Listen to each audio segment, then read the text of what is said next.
यह कहानी एक पारंपरिक भारतीय परिवार के भीतर हो रहे आधुनिक बदलावों का प्रतिबिंब है, जहां एक तरफ पुरानी पीढ़ी की सासू माँ हैं, जो घर और रसोई को स्त्रियों का ही क्षेत्र मानती आई हैं, वहीं दूसरी तरफ एक शिक्षित बहू है, जो अपने स्वाभिमान और आर्थिक स्वतंत्रता के लिए खड़ी होती है। देखते हैं इस लड़ाई में कौन जीतते हैं। कहानी में चलते हैं। आज मेरी सास की आवाज की गंभीरता से ही मुझे समझ आ गया कि वह कितने चिड़चिड़ेपन में हैं। हाथ की किताब एक तरफ पटककर मैं जल्दी जल्दी में उनके पास पहुंची।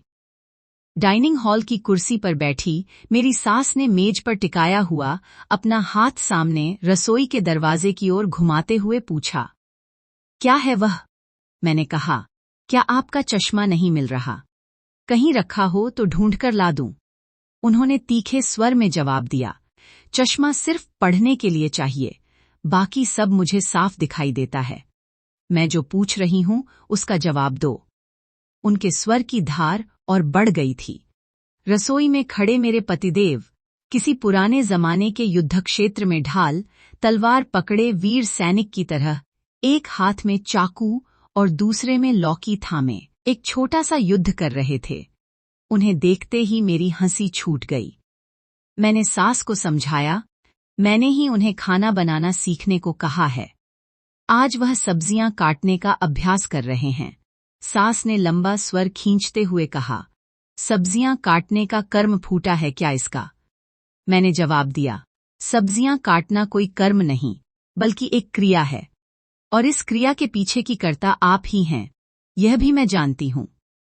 पर घर में हम दो औरतें होने के बावजूद मैंने आपके बेटे को खाना सिखाने का साहस किया है। यह अकेले मेरे बस की बात नहीं, आपको भी हाथ बंटाना होगा। उन्हें स्पून पकड़ना भी नहीं आता, पेन की तरह पकड़ रहे हैं। कल मैंने बस वही सिखाया था। सास ने बीच में ही टोकते हुए बड़े गर्व से कहा, पता है, बचपन से मैंने इसे कभी रत्ती भर भी काम नहीं बताया। मैंने मन ही मन बुदबुदाया, पता है, आपकी उसी गलती का खामियाजा अब मुझे भुगतना पड़ रहा है। गलती किसी और की और सजा कोई और भुगते, इसे ही कहते होंगे शायद। फिर उन्होंने मुझसे सवाल दागने वाले लहजे में पूछा, वह सब तो ठीक है, पर जिसे घर का कोई काम नहीं आता, उसे अचानक खाना बनाना सीखने की क्या जरूरत पड़ गई? मैंने कहा, पुराने जमाने में मर्द घर के काम न करने को अपनी शान समझते थे, पर आज के समय में यह गलत है। हर किसी को सारे काम आने चाहिए। उन्होंने तर्क दिया, वह तो उन लोगों के लिए है जहां दोनों नौकरी करते हों, पर तुम तो घर पर ही रहती हो ना। मैंने दृढ़ता से कहा, अब मैं नौकरी करना चाहती हूं, इसीलिए पहले आपके बेटे को घर के काम सिखा रही हूं। क्या तुम नौकरी करोगी? उन्होंने बहुत हैरानी जताई। मैंने गर्व से पूछा, इतनी हैरानी क्यों? क्या मेरे पास शिक्षा नहीं है या मुझे नौकरी नहीं मिलेगी? सास के स्वर में अब थोड़ी नरमी आ गई। ऐसी बात नहीं है बिटिया, पर तुमने वादा किया था कि जब तक बच्चे थोड़े बड़े नहीं हो जाते, तुम नौकरी की बात नहीं करोगी। क्या तुम्हें याद नहीं? मैंने कहा, तब मुझे नहीं पता था कि मुझे ऐसी बातें सुननी पड़ेंगी, इसलिए कह दिया था। सास ने पूछा, अब किसने क्या कहा? क्या इसने कुछ कहा? बताओ, अभी खबर लेती हूं इसकी। तभी मेरे पति सामने आकर बैठ गए और अखबार से अपना चेहरा ढंक लिया। मैंने उदासीनता से कहा, छोड़िए माँ जी, ये सब बेकार की बातें हैं। सास हंसते हुए लाड से बोली, बेकार कैसे? तुम जो भी कहती हो वह किसी कहानी जैसा लगता है। मैंने थोड़े उलाहने के साथ पूछा, तो क्या मेरी बातों में सिर्फ कल्पना होती है? उन्होंने हंसकर कहा, अरे नहीं, मेरा मतलब है कि तुम्हारी बातें सुनने में कहानी जैसी रोचक लगती हैं। असल बात बताओ वेणु। अब मैंने अपनी जिद छोड़कर असल बात बताई। मैंने साड़ियों की खरीदारी की बात की, तो आपके बेटे ने पता है क्या कहा? मर्द कमाकर लाते हैं और औरतें मेहनत की कदर किए बिना साड़ी गहनों पर पैसे उड़ा देती हैं। बस, ये बात मेरे स्वाभिमान को लग गई और मैंने कसम खा ली कि अब मैं खुद कमाऊंगी और अपनी साड़ियों का खर्चा खुद उठाऊंगी। अखबार के पीछे से मुंह निकालकर पति ने पूछा, मतलब क्या पूरी तनख्वाह साड़ियों पर ही उड़ा दोगी? मैंने सास से शिकायत की। देख रही हैं माँ जी, अभी से मेरी सैलरी पर पाबंदियां लगा रहे हैं। पति हंसते हुए बोले, मुझे तो वह कहावत याद आ रही है, न बच्चा न जन्ना। पर नाम पहले ही रख लिया, मतलब अभी नौकरी मिली नहीं और खर्च की बात शुरू। मैंने भी हंसते हुए कहा, अगर मैं चाहूं तो हफ्ते भर में नौकरी मिल जाएगी। सास ने फैसला सुनाते हुए कहा, उसकी कमाई पर तुम्हारा हक है, उसे मना करने का कोई अधिकार नहीं है। सिर्फ इस बात के लिए तुम्हें नौकरी करने की जरूरत नहीं है। एक पल रुककर उन्होंने आगे कहा, वैसे भी दूसरों की नौकरी क्यों? तुम्हारे मायके से आने वाले फसल के पैसे हैं ही, और तुम्हारे ससुर जी अभी रिटायर नहीं हुए हैं, वह भी तो पैसे दे ही रहे हैं। मैंने कहा, नहीं माँ जी, दूसरों के दिए पैसों से मुझे संतुष्टि नहीं मिलेगी, मुझे खुद कमाना है। ऊपर से तुम घर पर ही रहती हो न कहकर वह सारे काम मेरे सिर पर डाल देते हैं, वह भी बंद होगा। जब मैं नौकरी करूंगी तो उन्हें आधे काम बांटने पड़ेंगे। मेरी बातों से सास जैसे निरुत्तर हो गईं और बेचारगी से देखने लगीं। उन्होंने कहा, अगर तुम सब सुबह जाकर रात को आओगे तो सारा दिन यहाँ मुझे कौए की जिंदगी जीनी पड़ेगी। क्या? मैंने हैरान होकर पूछा, कौए की जिंदगी मतलब? वह हंसी और बोली, वही अकेले कांव करना। मैंने मजाक में कहा, तो एक काम कीजिए, आप मेरे ऑफिस आकर बॉस से कहिए कि मेरी बहू की बॉस मैं ही रहूंगी। जब आपको बड़े अफसर की नौकरी मिल जाएगी तो हम सब साथ ही बाहर रहेंगे। घर में किसी को कौआ बनने की जरूरत नहीं पड़ेगी। वह भी मजाक में शामिल हो गईं। हंसी, मजाक छोड़ो। अगर डिग्री के बजाय काबिलियत देखकर नौकरी मिलती तो तुम्हारी बॉस की नौकरी मुझे ही मिलती।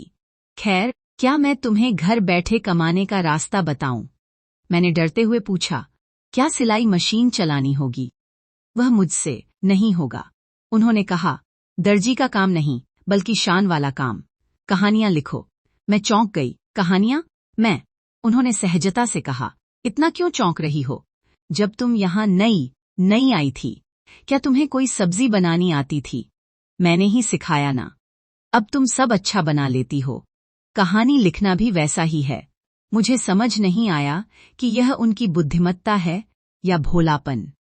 मैंने उलझन में पूछा, पर कहानी के लिए कोई विषय तो होना चाहिए। उन्होंने समझाया, कहानियां हमारी आम बातों के अलावा और कुछ नहीं हैं। तुम जैसे मजे से बातें करती हो, वैसे ही लिखो। पुराने समय के ढेरों किस्से मैं तुम्हें सुना दूंगी। उनमें से काम की चीजें चुनकर फूलों की माला की तरह कहानी पिरो देना। लिखते लिखने में और करते खाना बनाने में महारत हासिल हो ही जाती है। उनकी बातें सुनकर मुझे लगा कि यह उनका भोलापन नहीं, बल्कि असली ज्ञान है। पतिदेव, जो अखबार के पीछे छिपकर हंस रहे थे, अचानक अखबार मेज पर रखकर बोले, नीलवेणी, अब बताओ मुझे क्या करना है? अपने कमरे में जाकर किताब पढ़ूं या रसोई में जाऊं? उनके चेहरे पर मासूमियत थी, पर आंखों में शरारत। मैंने फैसला सुनाया, मैंने नौकरी करने का मन बना लिया है। महीने के आखिर में तनख्वाह आ जाएगी। अब आप रसोई में जाइए और उस लौकी के टुकड़ों की खट्टी सब्जी बनाइए। सास ने मेरा विरोध करते हुए कहा, जिसे खाना बनाना बिल्कुल नहीं आता, वह बिना किसी के दिखाए पहली बार में कैसे बना लेगा? मैंने तुरंत जवाब दिया, जैसे आपने मुझे बिना कुछ जाने कहानी लिखने को कह दिया, वैसे ही। सास के चेहरे पर अचानक एक चमक आई। उन्होंने कहा, अच्छा, तो अगर मेरा बेटा अच्छी सब्जी बना ले, तो क्या तुम मेरी बात मानकर नौकरी का विचार छोड़ दोगी और घर पर रहकर कहानियां लिखोगी? मुझे हंसी आ गई। भला वह अकेले सब्जी कैसे बना लेंगे? मुझे लगा, पुत्र, प्रेम अंधा होता है जो बच्चों की अक्षमता नहीं देखने देता। मैंने शर्त रखी, ठीक है, पर एक शर्त है, आप रसोई में कदम नहीं रखेंगी। पति ने आवेश में आकर कहा, यह क्या हो रहा है? तुम दोनों की जिद में मुझे मोहरा बनाया जा रहा है? मैं नहीं मानूंगा। मैंने रसोई की तरफ इशारा करते हुए कहा, क्योंकि मुझे नौकरी करनी है और आपको खाना सीखना है, इसलिए जाइए। पति ने माथा पीटते हुए कहा, प्रैक्टिकल न सही, कम से कम विधि तो बता दो। सास ने एक ही वाक्य में विधि समझा दी। थोड़े तेल में तड़का डालो, प्याज भूनो, फिर लौकी डालकर पकाओ। वहां इमली का रस रखा है, वह और थोड़ा गुड़ डालकर 1 गिलास पानी डाल दो। जब सब्जी गाढ़ी हो जाए तो उतार लेना। बस, स्वादिष्ट लौकी की सब्जी तैयार। पति ने ध्यान से सुना और सब्जी पकना जैसे शब्दों पर अपने संदेह व्यक्त किए। सास ने प्यार से डांटते हुए उन्हें रसोई में भेज दिया। मैं हॉल में बैठकर उपन्यास पढ़ते हुए सास पर नजर रख रही थी। वह रसोई में नहीं गईं। मुझे यकीन था कि मैं ही जीतूंगी। थोड़ी देर बाद सास ने आवाज दी। मैं बड़े उत्साह से गई, पर वहां का नजारा देखकर मेरे होश उड़ गए। सब्जी इतनी लाजवाब बनी थी कि मुझे हार माननी पड़ी। सास और पति के चेहरे पर जीत की खुशी थी। मैंने हार मानते हुए पूछा, यह चमत्कार कैसे हुआ? क्या कोई काला जादू है? सास जोर से हंसी और राज खोला। कोई जादू नहीं, बस एक छोटी सी चतुराई थी। तुमने शर्त रखी थी कि मैं रसोई में नहीं जाऊंगी, पर यह तो नहीं कहा था कि वह मेरे पास नहीं आएगा। इसलिए वह नमक, मिर्च, इमली सब मेरे पास लाता गया और मैं उसे बताती गई कि कितना और कब डालना है। अखबार की आड़ में उनके आने जाने को मैं देख ही नहीं पाई। मैंने पति को फंसाने की कोशिश की थी, पर खुद सास के जाल में फंस गई। अंत में सास ने भावुक होकर कहा, जब जया की बहू की कहानी पत्रिका में छपी थी, तभी से मेरी इच्छा थी कि तुम भी लिखो। अब यह मौका मिल गया है। तुम लिखती रहो, पत्रिका वाले जो दें सो दें, पर जितना तुम चाहोगी उतना पेमेंट मैं तुम्हें दूंगी। सास की इस बात ने मेरे भीतर के सारे तर्कों को शांत कर दिया। उनके शब्दों में जो विश्वास था, वह किसी डिग्री या ऊंचे पद वाली नौकरी के प्रस्ताव से कहीं अधिक कीमती था। मुझे महसूस हुआ कि स्वाभिमान सिर्फ बाहर जाकर पैसे कमाने में नहीं, बल्कि अपनों के बीच अपनी प्रतिभा को सम्मान दिलाने में भी है। मैंने मुस्कुराते हुए अपनी सास के हाथ थाम लिए और कहा, ठीक है माँ जी, आपकी चतुराई के आगे मेरी हार भी मुझे जीत जैसी लग रही है। अब से रसोई में सिर्फ सब्जी ही नहीं, मेरे शब्दों का तड़का भी लगेगा। पतिदेव, जो अब तक सब्जी की जीत का जश्न मना रहे थे, धीरे से बोले, तो क्या अब मुझे रोज लौकी काटनी पड़ेगी ताकि तुम शांति से कहानी लिख सको? हम तीनों खिलखिलाकर हंस पड़े। उस दिन डाइनिंग टेबल पर केवल लौकी की सब्जी नहीं सजी थी, बल्कि एक नया रिश्ता और एक नया सपना परोसा गया था। अगले ही दिन मैंने अपनी पुरानी डायरी निकाली। पहले पन्ने पर शीर्षक लिखा, कौए की जिंदगी और कलम की उड़ान। खिड़की से बाहर देखा, जहां धूप गुनगुनी थी और रसोई से सौंधी सी खुशबू आ रही थी। अब मेरे पास अपनी साड़ियों के लिए खुद के कमाए पैसे होने वाले थे, लेकिन उन साड़ियों की चमक से कहीं ज्यादा चमक उस कहानी में होने वाली थी, जिसकी एडिटर मेरी सास और असिस्टेंट मेरे पति बनने वाले थे। यदि आपको वीडियो पसंद आया तो कृपया लाइक करें और हिंदी वॉइस चैनल को सब्सक्राइब करें। और भी अच्छी अच्छी कहानियों के साथ फिर मिलती हूँ। कहानी देखने के लिए धन्यवाद।